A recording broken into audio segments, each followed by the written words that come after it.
നമസ്കാരം. പാലക്കാട് ജില്ലാ president A തങ്കപ്പനെതിരെ poster പ്രത്യക്ഷപ്പെടുന്നു. ആലത്തൂരിലെ രമ്യ ഹരിദാസിന്റെ പരാജയത്തിന് ഉത്തരവാദി പാലക്കാട് ജില്ലാ കോൺഗ്രസ് കമ്മിറ്റി പ്രസിഡന്റ് തങ്കപ്പനാണെന്നാണ് പോസ്റ്ററിൽ പറയുന്നത്. കോൺഗ്രസ് പ്രവർത്തകർ എന്നാണ് പോസ്റ്ററിൽ എഴുതി വച്ചിരിക്കുന്നത്. ഇതിന്റെ പരാജയത്തിന്റെ ഉത്തരവാദിത്വം ഏറ്റെടുത്ത് DCC പ്രസിഡന്റ് രാജിവെക്കണമെന്നാണ് ആവശ്യം.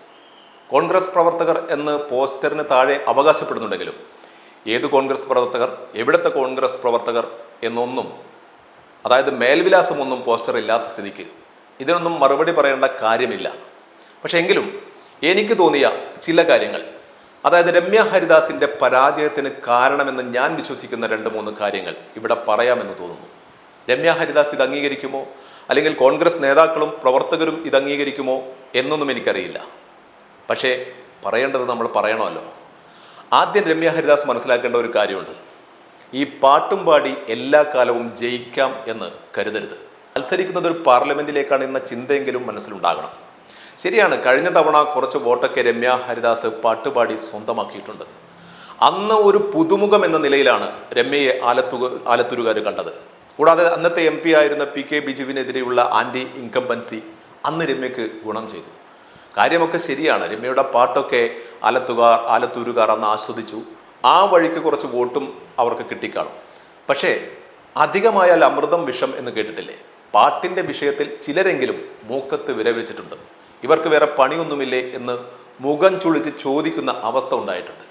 അത്രക്ക് അസഹനീയമായിരുന്നു പലപ്പോഴും രമ്യയുടെ പാട്ടുകൾ. സ്ഥലവും സന്ദർഭവും നോക്കാതെയുള്ള പാട്ടുകൾ. അത് ഗുണത്തെക്കാളേറെ ദോഷം ചെയ്യുമെന്ന് പറയേണ്ടതില്ലല്ലോ. പാപഭാരം ചുമക്കുന്ന ദുശകുനമാണ് ഞാൻ എന്ന് തെരഞ്ഞെടുപ്പ് പ്രചരണ വേദിയിൽ ഒരു രമ്യ ഹരിദാസ് പാടിയ ആ പാട്ടിൻ്റെ വരികളാണെന്ന് പറഞ്ഞ് സോഷ്യൽ മീഡിയയിൽ വ്യാപകമായി പ്രചരിച്ചിരുന്നു. പാട്ട് പാടുന്നതൊക്കെ നല്ലത് തന്നെ, പക്ഷേ എന്തിനും ഒരളവുകോൽ നല്ലതാണ്. പാട്ടുപാടി ദുശകുനമാകാതിരിക്കാൻ ശ്രദ്ധിക്കണമായിരുന്നു. മറ്റൊരു വിഷയം, തെരഞ്ഞെടുപ്പ് പ്രചരണത്തിന് ഇടയിലാണെന്ന് തോന്നുന്നു മറുനാടൻ മലയാളിയുടെ ഇൻ്റർവ്യൂവിൽ രമ്യ ഹരിദാസ് പറയുന്നുണ്ട്, 1,87,000 രൂപയോളം എനിക്ക് മാസ ശമ്പളം ലഭിക്കുന്നുണ്ട്. പക്ഷേ അതുകൊണ്ട് ഡീസൽ അടിക്കാൻ പോലും തികയുന്നില്ല. ജീവിക്കാൻ ഇപ്പോഴും കടം വാങ്ങേണ്ട അവസ്ഥയാണ്. ഒരു മാസം 2 ലക്ഷത്തോളം രൂപ കിട്ടിയിട്ടും തികയാതെ വരുന്ന ഒരു MP, ആശുപത്രി ചിലവിന് ലോൺ എടുക്കേണ്ടി വന്നു എന്ന് പറയുന്ന ഒരു MP, ഇപ്പോഴും കടത്തിലാണ് എന്ന് പറയുന്ന ഒരു MP. ആരാണ് ഈ പറയുന്നത് എന്ന് കൂടി നോക്കണം. ആലത്തൂരിലേക്ക് വള്ളിച്ചെരുപ്പമിട്ട് മാറിയുടുക്കാൻ ഒരു ജോഡി ഡ്രസ്സില്ലാതെ വന്ന രമ്യയെ നമുക്ക് ഓർമ്മയുണ്ട്. ആ രമ്യക്കിപ്പോൾ 1,87,000 പോരാ, ഒന്നിനും തികയുന്നില്ല. ആളുകൾ വിലയിരുത്തി കാണും, ഒന്നുമില്ലായ്മയിൽ നിന്നും വന്ന ഒരാൾക്ക് മാസം 1.25 ലക്ഷം കിട്ടിയിട്ടും തികയുന്നില്ലെങ്കിൽ കുറച്ചു നാൾ വീട്ടിലിരിക്കട്ടെ എന്ന് അവരും കരുതി കാണും. യഥാർത്ഥത്തിൽ രമ്യ പറയേണ്ടത്, എനിക്കിപ്പോൾ 2 ലക്ഷത്തോളം രൂപ കിട്ടുന്നുണ്ട്, അതുകൊണ്ട് ഞാൻ ഹാപ്പിയാണ് എന്നായിരുന്നില്ലേ? അങ്ങനെയല്ലേ പറയേണ്ടിയിരുന്നത്? മറ്റുള്ള MP-മാർക്കെല്ലാം ഈ തുക തന്നെയല്ലേ കിട്ടുന്നത്? അവരൊക്കെ ജീവിക്കുന്നില്ലേ? രമ്യയുടെ ഈ വാക്കുകൾ കേട്ട് ഞങ്ങളുടെ MP ഒരു ആർത്തിപ്പണ്ടാരമാണെന്ന് വോട്ട് ചെയ്യുന്നവർക്ക് തോന്നിയിട്ടുണ്ടെങ്കിൽ അവരെ കുറ്റം പറയാനാകുമോ? പിന്നെ അധിക വരുമാനത്തിൻ്റെ കഥയൊക്കെ ഇവിടെ അങ്ങാടിപ്പാട്ടാണ്. അതിനെക്കുറിച്ച് കൂടുതൽ പറയാതിരിക്കുന്നത് പ്രോപ്പറായ ഒരു എവിഡൻസ് ഇല്ല എന്നുള്ളത് കൊണ്ട് മാത്രമാണ്. രമ്യ ഹരിദാസ് പരാജയപ്പെട്ടപ്പോൾ സോഷ്യൽ മീഡിയയിൽ പ്രചരിക്കുന്ന ഒരു ഫോട്ടോയുണ്ട്. മറുനാടൻ സാജനുമായി നിൽക്കുന്ന ഫോട്ടോ.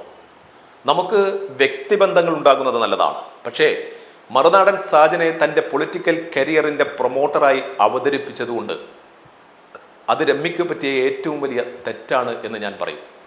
പലസ്തീനികൾ കൂട്ടക്കൊല ചെയ്യപ്പെടുമ്പോൾ അതിനെ ന്യായീകരിച്ച മറുനാടൻ സാജൻ, സംഘപരിവാറിൻ്റെ അന്യമത വിദ്വേഷത്തിന് എന്നും താരാട്ടുപാടിയിട്ടുള്ള മറുനാടൻ സാജനെക്കുറിച്ചും സാജൻ്റെ നിലപാടുകളെക്കുറിച്ചും പറയാനാണെങ്കിൽ ഒരുപാടുണ്ട്.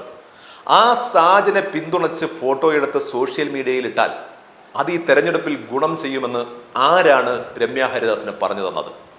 സാജനെ ഒരു വർഗീയവാദിയായി കാണുന്നവരാണ് കേരളത്തിലെ ബഹുഭൂരിപക്ഷം ജനങ്ങളും. സംഘപരിവാറുകൾക്ക് മാത്രമാണ് സാജൻ പരിശുദ്ധൻ. ഈ ഫോട്ടോ കണ്ട, സാജനുമായിട്ടുള്ള ഈ ഫോട്ടോ കണ്ട അന്ന് ഞങ്ങൾ ആഗ്രഹിക്കുന്നതാണ് ഈ തോൽവി എന്ന് പറഞ്ഞ് രമ്യയുടെ തോൽവിയിൽ സന്തോഷിക്കുന്നത് CPM-കാരല്ല. കഴിഞ്ഞ തവണ രമ്യയ്ക്ക് വോട്ട് ചെയ്ത നല്ല അസൽ കോൺഗ്രസ്സുകാരാണ് എന്നോർക്കണം. ഒരു ജനപ്രതിനിധി എപ്പോഴും തന്നെ വോട്ട് ചെയ്ത് വിജയിപ്പിച്ച ജനങ്ങളുടെ വികാരങ്ങൾ അറിയുന്നവരായിരിക്കണം. അവരുടെ മനസ്സ് വായിക്കാൻ കഴിവുള്ളവരായിരിക്കണം. സാജൻ സക്കറിയ എന്ന സംഘ് പരിവാർ സഹയാത്രികനെ കൂട്ടുപിടിച്ചത് മൂലം നഷ്ടപ്പെട്ട വോട്ടുകൾക്ക് രമ്യ തന്നെയാണ് ഉത്തരവാദി, അല്ലാതെ പാർട്ടിയോ DCC പ്രസിഡന്റോ അല്ല. ആലത്തൂരിലെ പരാജയവുമായി ബന്ധപ്പെട്ട് പാലക്കാട് DCC പ്രസിഡന്റിന്റെ ഒരു പ്രസ്താവന കാണാനിടയായി. പാർട്ടി നേതാക്കളുടെ വാക്ക് കേൾക്കാത്തതിൻ്റെ ഫലമാണ് രമ്യയുടെ തോൽവി എന്ന്. സത്യസന്ധമായി പറഞ്ഞാൽ ആ സ്റ്റേറ്റ്മെന്റ് നിഷേധിക്കാനാവുമോ രമ്യ ഹരിദാസിന്? തങ്കപ്പൻ പ്രസിഡന്റായതിനു ശേഷമല്ല, അതിനു മുമ്പ് തന്നെ താങ്കൾക്കെതിരെ ഈ ആരോപണം ഉയർന്നു വന്നിരുന്നു. നിങ്ങൾ ആലത്തൂരിലെ ജനപ്രതിനിധി ആയതിനു ശേഷം പാർട്ടിയിലെ തന്നെ ഒരേ ഒരു വ്യക്തിയുടെ നിയന്ത്രണത്തിലായിരുന്നു എന്നത് പരസ്യമായ രഹസ്യമാണ്. താങ്കളെ കാണണമെങ്കിൽ, താങ്കൾ ഒരു പ്രോഗ്രാമിന് വരണമെങ്കിൽ, താങ്കൾ ഒരു വിവാഹത്തിന് പങ്കെടുക്കണമെങ്കിൽ, എന്തിന് താങ്കൾ എവിടെ പ്രചരണത്തിന് പോകണം തെരഞ്ഞെടുപ്പ് സമയത്ത് എന്നതുവരെ തീരുമാനിച്ചിരുന്നത് പാർട്ടി ആയിരുന്നില്ല, പാർട്ടി നേതാക്കളായിരുന്നില്ല, താങ്കൾ പോലും ആയിരുന്നില്ല. മറിച്ച് ആ ഒരു വ്യക്തിയായിരുന്നു. ഒരു രാഷ്ട്രീയ നേതാവ്, ഒരു ജനപ്രതിനിധി എപ്പോഴും സോഷ്യൽ ഓഡിറ്റിങ്ങിന് വിധേയമായിക്കൊണ്ടിരിക്കും. അവരുടെ വ്യക്തിത്വം മാത്രമല്ല വിലയിരുത്തപ്പെടുന്നത്, കൂടെ നടക്കുന്നവർ, കൂടെ പ്രവർത്തിക്കുന്നവർ, കൂട്ടുകൂടുന്നവർ എല്ലാം ആരെന്ന് ജനങ്ങൾ വിലയിരുത്തും. കഴിഞ്ഞ 5 കൊല്ലത്തെ താങ്കളുടെ പ്രവർത്തനം ജനങ്ങൾ വിലയിരുത്തി. വലിയ കുഴപ്പമില്ല, അതിനുള്ള വോട്ട് ജനങ്ങൾ തന്നു. പക്ഷേ താങ്കളുടെ കൂടെയുള്ളവരുടെയും താങ്കളുടെ നിലപാടുകളെയും ജനങ്ങൾ വിലയിരുത്തി. അത് മൈനസായിരുന്നു. അതിനുള്ള പണിഷ്മെൻ്റാണ് ഈ പരാജയം. 25,000 വോട്ടിൻ്റെ കുറവ്. DCC പ്രസിഡന്റിന്റെ തലയിൽ പരാജയത്തിൻ്റെ പാപവാരം കെട്ടിവെക്കാൻ പോസ്റ്ററും കൊടുത്തുവിട്ട മഹാന്മാരോട് പറയണം, അവരാരായിരുന്നാലും, എത്ര വലിയ തമ്പ്രാക്കന്മാരായാലും ആ കഞ്ഞി ഈ കലത്തിൽ വേവില്ല എന്ന്. ഇപ്പുറത്തുണ്ട് ഒരു പാർലമെന്റ് സീറ്റ്. കഴിഞ്ഞ തവണ വെറും 11,000-ന് ജയിച്ചത്.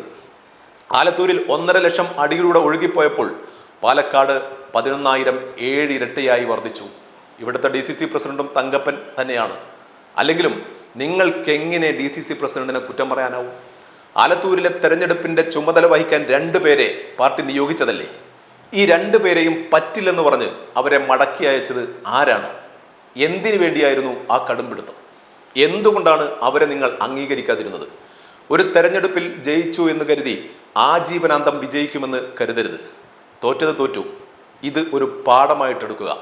പാർട്ടിക്കെതിരെ പോസ്റ്റർ ഒട്ടിച്ചും ഒട്ടിപ്പിച്ചും പാർട്ടി നേതാക്കൾക്കെതിരെ പടക്കിറങ്ങിയും സ്വന്തം ഭാവി നഷ്ടപ്പെടുത്താതിരിക്കുക. കാരണം തോറ്റത് കയ്യിലിരിപ്പ് കൊണ്ടാണ്. ഒഴിവാക്കേണ്ടവരെ കൂട്ടത്തിൽ നിന്ന് ഒഴിവാക്കി നന്നായി പ്രവർത്തിച്ചാൽ ഇനിയും തിരിച്ചു വരാം. സമയമുണ്ട്. ഇത് ഞാൻ പറയുന്നതല്ല, താങ്കളുടെ തന്നെ സഹപ്രവർത്തകർ പറയുന്നതാണ്.